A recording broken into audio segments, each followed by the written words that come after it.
I recently went to St. Petersburg to celebrate my birthday, and this is everything I ate today. I started off with an iced matcha with a shot of espresso. Then my bestie and I headed over to Freyas Diner, which we thought served vegan breakfast, but it was actually lunch kind of food. So we got an oyster mushroom jerk wrap, which was really tasty, but also really intense, and cheese fries, which were bomb.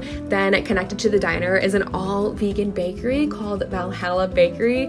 Oh my god, I wanted to get one of everything, but we controlled ourselves, and we ended up just getting a cinnamon bun, which was good, but nothing crazy, and I probably wouldn't get it again. Then a couple of stores down is an all-vegan donut shop called Valkyrie Donuts. We got a salted caramel and chocolate-filled donut, and again, it was so good, so freaking rich though. Then we headed back to the Airbnb, and I made us a spicy ginger beer margarita.